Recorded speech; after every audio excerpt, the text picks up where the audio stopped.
is a joy pick. Ang nagiging, siguro naisip ko lang na magiging possible challenges ay hindi to yung joy na may kasamang Angela na ginamit yesterday. So, in terms of sustainability, that can be put into question. And I think that you're absolutely right, Womi. It is Ogwen nagagamit ng Trizla into the roam position. King Kong is gonna be relying towards that joy para makuha ang game number 1. Brusco, Edith goes Grok, and, you know, Kirk goes to Edith. That's it. Falcons AB Bren versus Fnatic Onyx Philippines. Casters, pasok. Kabang-abang ang ating Welcome matutunghayan to para sa Mobile Star Legends. Match ngayong linggo. Falcons AB Bren versus Fnatic Onyx. Kami pa rin yung mga kasama. Burrito, Force, Ate mo Chantel. Ang dami mga bago dito, ah. Oh, excited na nga ako kung paano mangyayari talaga dito sa ating game. And na-introduce na ulit si Joy kahapon. May kita ulit natin siya ngayon. Probably more on fast-paced game ang gustong gawin dito ng ating dalawang kupunan. And speaking of, dinelay pala ni Brusco kanina yung minion wave nila. Oo nga, yun yung importante talaga no, pagka meron kang Grok. Sabi nga, naalala ko sabi ni Flap TZ or ni Sanford, kahit daw grade school, kayang gawin. Yung paghaharang ng mga bush. May timing kasi yan eh. 10 seconds kasi, lalabas na yung minions. 11 seconds, lalabas yung minions. Dapat Tas 10 haharangan seconds, mo na. maharangan mo na. Okay, so it's all about the timing. Timing, 10 Timing seconds, is the key tsaka talaga. 50 seconds yun. Oh, timing is the key talaga para dito sa ating mga players. Again, sila yung sabihin na nating teams na alam nila kung kailan pababagaling yung teamfight. Alam din nila kung kailan magkakabigayan. Si King Kong kamunti ka na doon. At flicker pa si Flap Isaiah. First blood para dito sa Falcons AP Bren. Nagmamadali ang Mainit, Falcons. mainit, ah. Nagmamadali ang Falcons AP Bren sa laban. Uy, naku po, binababaran din. Napaflicker na si Super Prince. May mga na-expend na spells dito, ah. Oo nga eh, parang pino-force na talaga agad. Again, very crucial yan pagdating doon sa mga initial na rotation. And I gotta say, para kay Few, ang dami niyang mga international, or meron sa mga international tournaments na nilaruan na talagang nababad din yung kanyang Yushin, Malak Queen's Gambit, yung kanyang play. Oo nga, no. Actually, yung Zushin hindi natin madalas nakikita dito sa MPL Philippines Season 14. Dahil nga, normally, binaban talaga yan, no? Kasama ng isang chip na hanggang ngayon, 100% pa rin ang ban rate ng chip na to, no? Pero itong Zushi naman, conditional to eh. May conditions ka dapat na sundin. Pero nagsisimula na yung unang pagong ng laban nito. Fnatic Onyx Philippines ang makakakuha nito. Pero doon pa si Ogen. Ako, bababaran ata si Brusco. Oo, pipilit yata dito lang side ng Falcons. AP Bren, kailangan na lang daw na trade. Brusco, puputok na doon, pero Ay! nabuhay pa rin yung bato. Napaka-tigas talaga. Pero for the side of FCAP, makakakuha sila dito ng purple buff. And Fnatic Onyx, maganda dito na nakakakuha sila ng objective. Yun nga, no? Tsaka si King Kong, no? Kumbaga kaibahan to sa nakita natin kahapon. Kasi kahapon, merong Angela eh. Merong, sabihin natin na healing na maibibigay doon sa isang Joy. So, mas malakas ang, ang kakayahan ng isang Joy na pumasok. Pero ito kasi, individual Joy, ang kasama mo lang ay bato. Oo nga eh. Siguro ano to, parang more on pang entry point para dito sa Fnatic Onyx. And kung kahapon na temporal. Yan, temporal rin. Yung ating nakita, iba ang gamit niya ngayon. Oo nga. Ay, oo nga, no, naka-Warcry pala. Every hits, so gusto niya dito. Kung mamamaximize mo yung mga hits niya, 3 hits kasi dapat para magkaroon ng additional na damage, no, mula doon sa Warcry.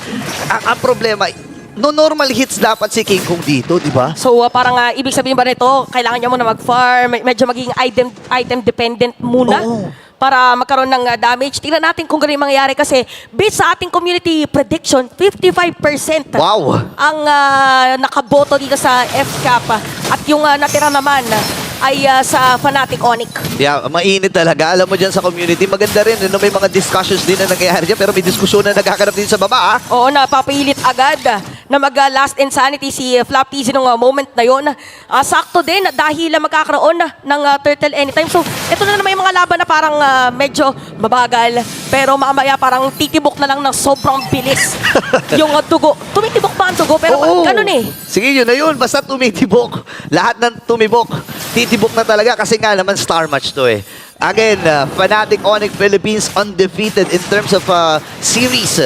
para sa Season 14 and the Fnatic, ang Falcons AP Bren naman, sila ang nakatalaga para putulin ito. Kasi last time, napag-uusapan nga na sila rin ang pumutol pero mamaya na may puputulin nata dito sa may turtle fight na to. Oh, nabibitbit kaya naman ginamit ay wall charge dito para ma-zone out yung mga players ng FCAP. Pero hero muna ang kanilang pipiliin doon. Ang sagot naman ng Fnatic Onyx sa amin ang pagong. Dinampot yung bato tapos hinagi sa kabilang panig Ganon yung ginawa dito ni Pew Habang nangyayari pala ang mga bagay na yun, pumaplato lang sa ibaba. Itong si Flap, si Z, at tuloy-tuloy yun, nasagad nga niya yung plato dun sa baba at pwede pa sila mag-cut dito kasama si Kyle. So far, lamang dito yung FCAP in terms of gold. Sila din nakakapag-rotate doon sa pwesto ng Fnatic Onyx. Pero kasi yung lineup din dito ng Fnatic Onyx is more on T-Fight. Okay, ginamit yung penalty zone. Zino-zone out si Super Friends. Si Few mapipilitan dito na mag-flicker out. Pero itutuloy pa rin na pag-poke. Laban kay King Kong. Last Insanity ay hindi aabot doon. Kaya mukhang mababaliktad pa. King Kong with a kill. Hindi pa tatapos to kasi nandun yung Spear of Destruction. Pero hindi nag-go dito itong si Super Marco. Again, napakaganda nung attempt dito ni Flap DC na makuha yun. Kaya lang, after nung flicker, nakatakas yung dalawa at siya pa yung napuruhan. Kasi nga, inuntog siya nung bato. Inuntog siya ni Brusco doon sa nangyaring laban. 2-1 ang ating score. Low scoring game. Pero ang action no? Napakaingat din talaga ng dalawang team na to. Tsaka nakuha din ni naagawan ni Brusco si Super Marco na napadaran niya yung crab coin kanina. So yung dalawang marksman natin dito halos pantay yung kanilang gold. Pagdating naman dito sa may mid lane ay medyo lamang si Few pagdating doon sa ilang mga items laban kay Super Fritz. Alam mo, ito talaga yung nakakabilib kay Kelre, no? Bihira ka lang makakita ng isang Roger na first item Sky Piercer. And kasi si Kelre yan Ngayon, dalawa na nga kagad item niya. Meron na rin siyang Windtalker dito, which is isa sa mga magandang kit, no? Para sa isang Roger. Kasi nga naman, kailangan mo ma-maximize yung attack speed and movement speed. Saka po si Few dito sa may bandang likod ay mapipilitan na mag-flicker out. So, aalis dito ang ilan sa mga players ng FCAP. Pero wala pa naman yung Turtles. Mag-clear muna ng minion wave. Dito ang Fnatic Onyx, Kyle, DZ ay mapipilitan na mag-dash away. Oo, napa-Crimson Beacon doon si Few, no? Nakatakas bigla doon sa attempt ng Fnatic Onyx. Kaya lang ang problema, wala siyang Purify, wala rin siyang ultimate dito, at ang magagamit lang niya is yung mga lanterns niya. At kaya naman nakuha ng Fnatic Onyx dito yung Turtle. Conceal, ipipilat yata ng FCAP. Pero wala silang makakabutan sa moment na yun. Sa baba. Habang sa may bandang baba, si Super Marco, tsumachani lang pala ng Torre laban sa Onyx. Ang ganda nung naging play na yon, no? Sabi ng Fnatic Onyx, okay, sige, hindi na mananalo doon sa mga 5v5 na suntukan. Sige, ipadala natin si Marco sa baba. Ang ganda ng ginawa niya dito. Kasi nga naman, kapag meron ka Moskov, any moment, pwedeng pumunta yan doon sa teamfight. As long as tatama yung Spear of Destruction mo, makakatulong at makakatulong ka kagad, di ba? Parang ganun yung kanina nangyari na pwede sanang ituloy. Kaso delikado din. So yun yung sinasabi ni Burrito. Para well, actually, parang ganun yung nagiging play. Mostly with the Moskov. Normally, di ba, ang naglo-long lane is yung XP lane mo. Pero dito, yung Moskov, so parang mas tumataba ng tumataba. Pero maganda na mabilis na nakakapwesto yung Fnatic Onyx doon sa mga dedepensahan sana ng Falcons. Okay, malaking rotation ang gagawin dito ng Fnatic Onyx, pero atras din sila kasi nakita na si Oben at si Few dahil nga sa pagkakalapag nung Eternal Guard na yun.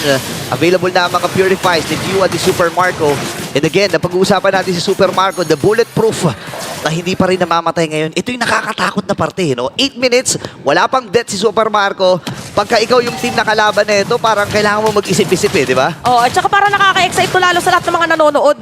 Kasi tinatawag natin si Super Marco na bulletproof. Yup. Pero yung katapat niya ngayon ay isa sa mga pinaka-agresibo na gold laner. So si Kela is at level 10, kaka-level 10 lang ni Super Marco. So paano kaya mamaya yung kontrahan ng dalawang gold laners natin? So nagka-hello lang.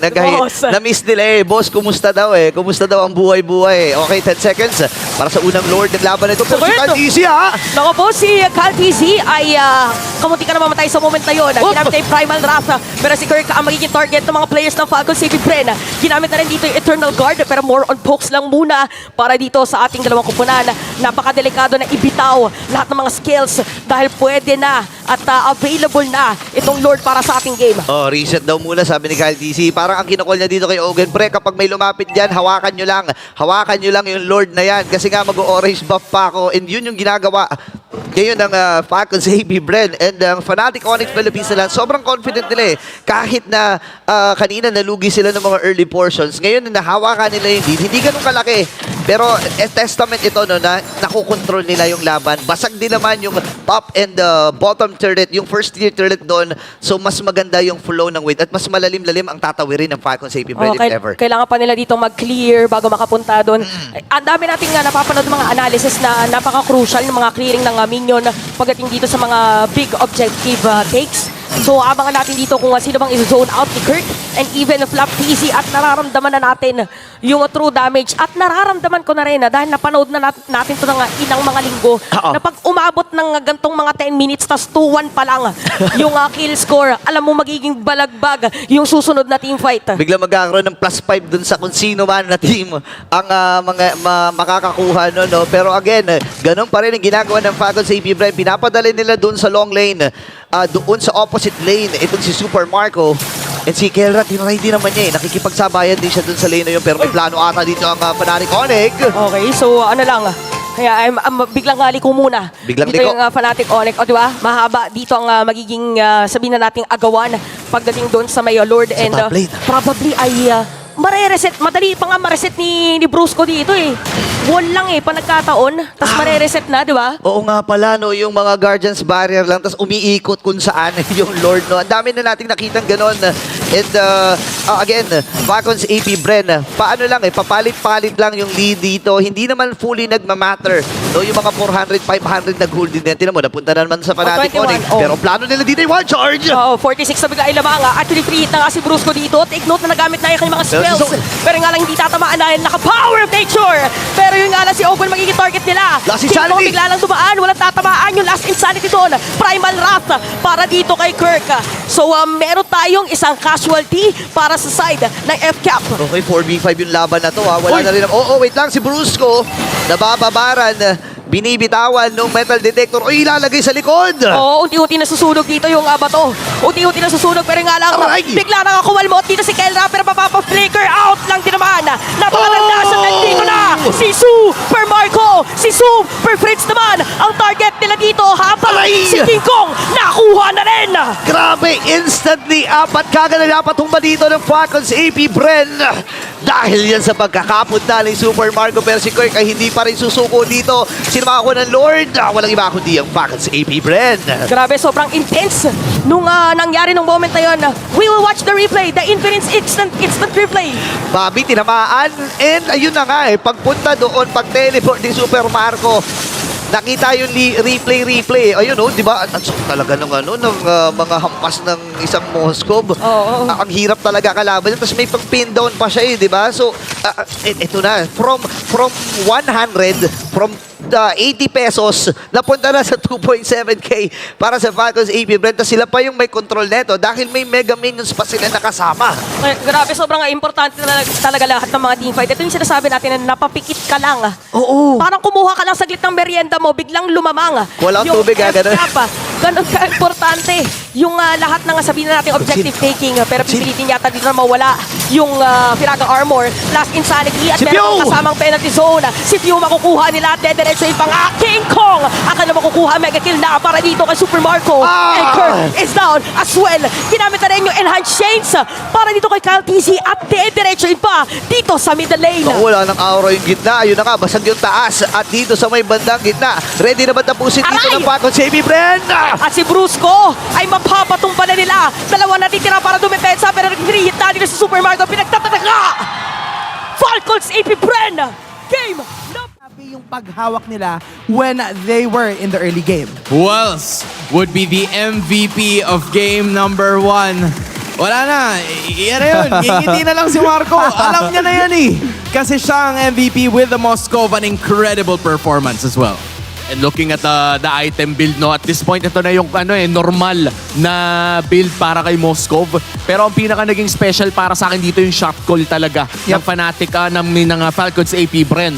Kung saan hinahayaan nila si Marco sa ibang lane para makapag-farm. At kapag tumama yung Spear of Destruction, katulad no lamang nung game-winning play na yon, ay tuloy-tuloy na talaga ang kanilang pagkapanalo. Yeah, still props to FNOP because again, we've mentioned kung paano nila kinontrol yung early up until the middle stages of the game. It was in the 11th minute mark. Ito yung sinasabi namin, 11th minute mark na binaliktad ng Falcons AP Bren yung laban kasi nga naman, ang tagal na nilang nagja-juggle ng Lord. And kagaya ng binanggit ni Uomi, the moment na meron kang Moskov, mas may ability ka to take control of the map. Ito yung nakikita natin, cross-map play, still for Super Marco. And nung tumama muli yung kanyang Spear of Destruction, it was the end for the Super family. And wow, after pa ng bonus attack speed na mga nakukuha niya mula sa kanyang mga dashes, ay talaga makikita mo na hirap sumabay ang Fnatic Onyx sa damage na kayang ibato ng Falcons AP Bren. At hindi lamang